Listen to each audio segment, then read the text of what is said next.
ಶ್ರೀ ಗುರುಭ್ಯೋ ನಮಃ. ತ್ರಿಮೂರ್ತಿರೂಪಿಣೆ ದತ್ತಾತ್ರೇಯಾಯ ನಮಃ. ಶ್ರೀ ಗಣೇಶ ಶಾರದಾಭ್ಯೋ ನಮಃ. ಶ್ರೀ ಗುರುಚರಿತ್ರೆ ಅಧ್ಯಾಯ 7 ಮಿತ್ರಸಹರಾಜನ ಕಥೆ. ಭಕ್ತನಾದ ನಾಮಧಾರಕನನ್ನು ಉದ್ದೇಶಿಸಿ ಸಿದ್ಧಮುನಿಗಳು ಗೋಕರ್ಣ ಕ್ಷೇತ್ರದ ಮಹಿಮಾ ಪ್ರಸಂಗಗಳನ್ನು ನಿರೂಪಿಸತೊಡಗಿದರು. ತ್ರೇತಾಯುಗದಲ್ಲಿ ನಡೆದ ಕಥೆ ಇದು. ಇಕ್ಷ್ವಾಕು ವಂಶಕ್ಕೆ ಸೇರಿದ ಮಿತ್ರಸಹನೆಂಬ ರಾಜನಿದ್ದನು. ಆತನಿಗೆ ಮದಯಂತಿ ಎಂಬ ಪತಿವ್ರತೆಯಾದ ಧರ್ಮಪತ್ನಿ ಇದ್ದಳು. ರಾಜನು ದಕ್ಷ ಆಡಳಿತಗಾರನೂ ಜ್ಞಾನಿಯೂ ಆಗಿದ್ದನು. ಒಮ್ಮೆ ಆತನು ವಿನೋದಕ್ಕೆಂದು ಬೇಟೆಯ ನಿಮಿತ್ತ ಕಾಡಿಗೆ ಹೋದನು. ಆಗ ಇಬ್ಬರು ರಾಕ್ಷಸರು ಆತನಿಗೆ ಎದುರಾಗಿ ದಾಳಿ ಮಾಡಿದರು. ಅವರಲ್ಲಿ ಒಬ್ಬನು ರಾಜನ ಬಾಣಕ್ಕೆ ಸಿಕ್ಕಿ ಮೃತನಾದನು. ಇನ್ನೊಬ್ಬನು ಓಡಿ ಹೋದನು. ಬೇಟೆಯ ನಂತರ ರಾಜನು ತನ್ನ ಅರಮನೆಗೆ ಹಿಂತಿರುಗಿದನು. ಇತ್ತ ತಪ್ಪಿಸಿಕೊಂಡು ಓಡಿ ಹೋದ ರಾಕ್ಷಸನು ತನ್ನ ಸ್ನೇಹಿತನನ್ನು ಕೊಂದ ರಾಜನ ಮೇಲೆ ಸೇಡು ತೀರಿಸಿಕೊಳ್ಳಲೇಬೇಕೆಂಬ ಇಚ್ಛೆಯಿಂದ ಮಾನವನಂತೆ ಮಾಯಾರೂಪದಿಂದ ರಾಜ ಮಿತ್ರಸಹನನ ಅರಮನೆಗೆ ಬಂದನು. ಅಲ್ಲಿ ಕೆಲಸದವನಂತೆ ಸೇರಿ ಊಳಿಗ ಮಾಡಿಕೊಂಡು ಉತ್ತಮ ಸಮಯಕ್ಕಾಗಿ ಎದುರು ನೋಡತೊಡಗಿದನು.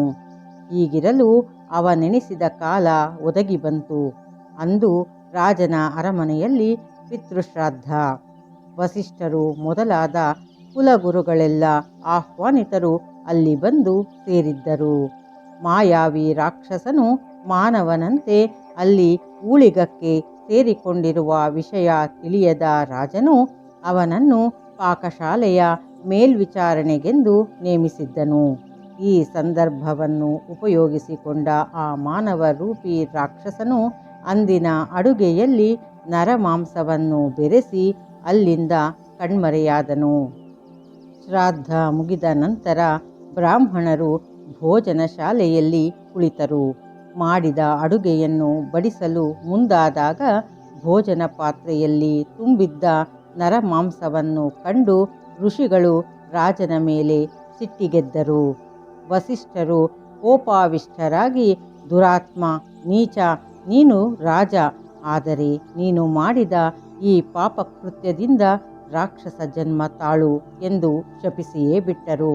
ಬ್ರಾಹ್ಮಣರ ಭೋಜನ ಅಲ್ಲಿಗೆ ನಿಂತಿತು. ಎಲ್ಲರೂ ಎದ್ದು ಹೊರಟರು. ವಸಿಷ್ಠರ ಶಾಪದಿಂದ ರಾಜನು ತತ್ತರಿಸಿ ಹೋದನು. ತನ್ನ ತಪ್ಪಿಲ್ಲದಿದ್ದರೂ ತನಗೆ ಶಾಪ ನೀಡಿದ ವಸಿಷ್ಠರನ್ನು ಪ್ರತಿ ಶಪಿಸಲು ಮುಂದಾಗಿ ನಿಂತನು. ಹೀಗೆ ನಡೆದ ಗದ್ದಲದಿಂದ ಎಲ್ಲರೂ ಭ್ರಾಂತರಾಗಿ ನಿಂತರು. ಆಗ ರಾಜನ ಪತ್ನಿಯು ತನ್ನ ಗಂಡನ ಬಳಿಗೆ ಬಂದು, ಸ್ವಾಮಿ, ಗುರುಗಳನ್ನು ಶಪಿಸಿ ಮತ್ತಷ್ಟು ಆಗ್ರಹಕ್ಕೆ ತುತ್ತಾಗದಿರಿ. ವಸಿಷ್ಠರಲ್ಲಿ ಕ್ಷಮೆ ಬೇಡಿ. ಶಾಪದಿಂದ ಮುಕ್ತರಾಗುವ ಮಾರ್ಗ ತಿಳಿಯಿರಿ ಎಂದು ನುಡಿದಳು. ಶಾಂತನಾದ ಅರಸನು ತನ್ನ ಕೈಯಲ್ಲಿನ ಶಾಪ ಜಲವನ್ನು ತನ್ನ ಕಾಲುಗಳ ಮೇಲೆಯೇ ಪ್ರೋಕ್ಷಿಸಿಕೊಂಡು ಬಿಟ್ಟನು. ಇದರಿಂದ ಅವನ ಪಾದಗಳು ಕಪ್ಪಾದವು. ಅಂದಿನಿಂದ ಅವನು ಕಲ್ಮಾಷಪಾದನೆಂಬ ಹೆಸರಿನಿಂದ ರಾಕ್ಷಸ ರೂಪದಲ್ಲಿ ಇರುವಂತಾಯಿತು. ಮದಯಂತಿಯು ವಸಿಷ್ಠರಿಗೆ ಭಕ್ತಿಯಿಂದ ನಮಸ್ಕರಿಸಿ ನಿರಪರಾಧಿಯಾದ ತನ್ನ ಪತಿಯನ್ನು ಕ್ಷಮಿಸಬೇಕೆಂದು ಬೇಡಿದಳು. ಮಹರ್ಷಿಗಳು, ಮಹಾರಾಣಿ, ಒಮ್ಮೆ ಕೊಟ್ಟ ಶಾಪವನ್ನು ಹಿಂತೆಗೆದುಕೊಳ್ಳಲು ಸಾಧ್ಯವಿಲ್ಲ. ಶಾಪದ ಅವಧಿಯನ್ನು ಕಡಿಮೆ ಮಾಡಬಹುದಷ್ಟೇ. ನಿನ್ನ ಪತಿಯು ಕೇವಲ 12 ವರ್ಷ ಮಾತ್ರ ರಾಕ್ಷಸನಾಗಿದ್ದು ಮತ್ತೆ ಮೊದಲಿನಂತಾಗುತ್ತಾನೆ ಎಂದು ನುಡಿದು ಅಲ್ಲಿಂದ ಹೊರಟರು. ರಾಕ್ಷಸ ರೂಪದಲ್ಲಿನ ರಾಜನು ಕಾಡಿನಲ್ಲಿ ಹಿಂಸಾವೃತ್ತಿಯಿಂದ ಜೀವಿಸುತ್ತಿದ್ದಾಗ ಒಮ್ಮೆ ಬ್ರಾಹ್ಮಣ ದಂಪತಿಗಳನ್ನು ಅಡ್ಡಗಟ್ಟಿದನು. ಬ್ರಾಹ್ಮಣ ದಂಪತಿಗಳು ಬೇಡಿದರೂ ರಾಕ್ಷಸನ ಮನಸ್ಸು ಕರಗಲಿಲ್ಲ. ಅವನು ಬ್ರಾಹ್ಮಣನನ್ನು ಭಕ್ಷಿಸಲು ಹೊರಟನು.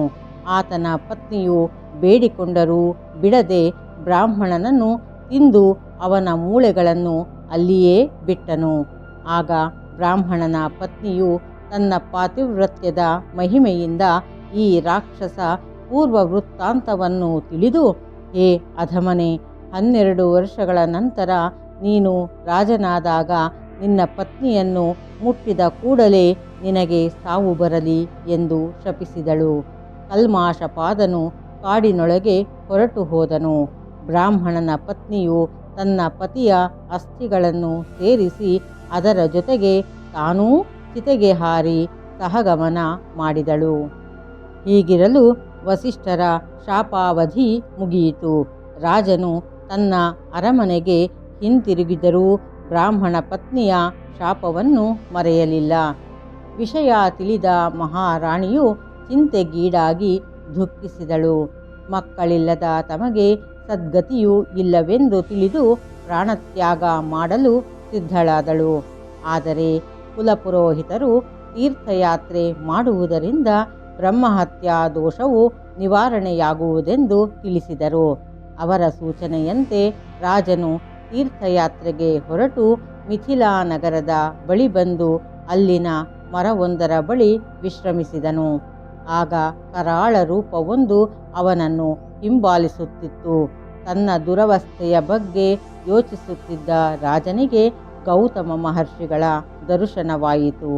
ಅವರಿಗೆ ತನ್ನ ದುಃಖವನ್ನು ತಿಳಿಸಿ ಪರಿಹಾರವನ್ನು ಬೇಡಲು ಗೌತಮರು, ಮಹಾರಾಜ, ನಿನ್ನ ಪಾಪಕ್ಕೆ ಪ್ರಾಯಶ್ಚಿತ್ತಾರ್ಥವಾಗಿ ಪರಮ ಪಾವನವಾದ ಗೋಕರ್ಣ ಕ್ಷೇತ್ರಕ್ಕೆ ಹೋಗು.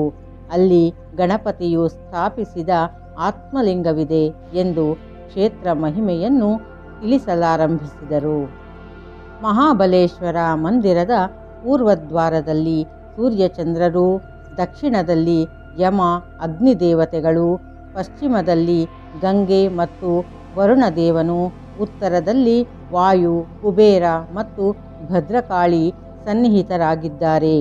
ಇವರೆಲ್ಲರೂ ಮಹಾಬಲೇಶ್ವರನನ್ನು ಸದಾ ಸೇವಿಸುತ್ತಿದ್ದಾರೆ.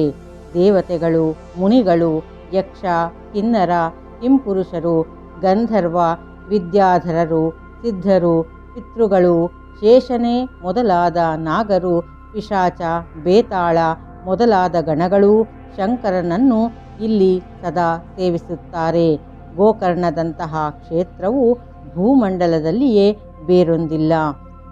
ರಾವಣನೇ ಮೊದಲಾದ ರಾಕ್ಷಸರು, ಪ್ರಿಯವ್ರತನೇ ಮೊದಲಾದ ಚಕ್ರವರ್ತಿಗಳು, ದೇವದಾನವರು ಇಲ್ಲಿ ವರಗಳನ್ನು ಪಡೆದಿದ್ದಾರೆ.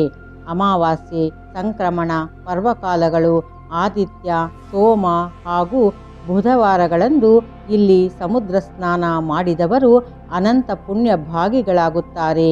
ಮಹಾಶಿವರಾತ್ರಿಯಂದು ಬಿಲ್ವಪತ್ರೆಯನ್ನು ಶಿವನಿಗೆ ಅರ್ಪಿಸಿದರೆ ಸರ್ವಾಭೀಷ್ಟ ಪ್ರಾಪ್ತಿಯಾಗುತ್ತದೆ. ಬಿಲ್ವಪತ್ರೆ ಮಹಿಮೆ. ಗೌತಮರು ರಾಜನಿಗೆ ಒಂದು ಪ್ರಸಂಗವನ್ನು ನಿರೂಪಿಸಿದರು. ಒಮ್ಮೆ ಒಬ್ಬ ವೃದ್ಧೆಯು ಗೋಕರ್ಣ ಕ್ಷೇತ್ರದಲ್ಲಿ ರೋಗ ಪೀಡಿತಳಾಗಿ ಪ್ರಾಣತ್ಯಾಗ ಮಾಡಿದಳು. ಆಗ ಶಿವಲೋಕದಿಂದ ವಿಮಾನವೊಂದು ಬಂದು ಅವಳನ್ನು ಕರೆದೊಯ್ಯಲು ಸಿದ್ಧವಾದಾಗ ಈಕೆ ಶಿವಲೋಕಕ್ಕೆ ಯೋಗ್ಯಳೆ ಎಂಬ ಸಂದೇಹ ಬಂದಿತು. ಆಗ ಶಿವದೂತರು ಆಕೆಯ ಪೂರ್ವ ವೃತ್ತಾಂತವನ್ನು ತಿಳಿಸಿದರು. ಪೂರ್ವಜನ್ಮದಲ್ಲಿ ಈಕೆಯು ಸೌದಾಮಿನಿ ಎಂಬ ಸತ್ಕುಲ ಪ್ರಸೂತ ಕನ್ಯೆಯಾಗಿದ್ದಳು. ಈಕೆಯ ವಿವಾಹದ ಕೆಲವೇ ದಿನಗಳ ನಂತರ ದುರ್ದೈವದಿಂದ ಇವಳಿಗೆ ವಾರ್ಧಕ್ಯ ಒದಗಿತು. ಎಲ್ಲರೂ ಅವಳನ್ನು ದೂರ ಮಾಡಿದರು. ಕಡೆಗೆ ಆಕೆ ಒಬ್ಬ ನೀಚ ಕುಲದವನ ಜೊತೆ ಸೇರಿದಳು. ಒಂದು ಸಲ ಮದ್ಯದ ಅಮಲಿನಲ್ಲಿ ಕರುವನ್ನು ಕೊಂದು ಗಂಡನಿಗೆ ಬಡಿಸಿ ತಾನೂ ತಿಂದಳು.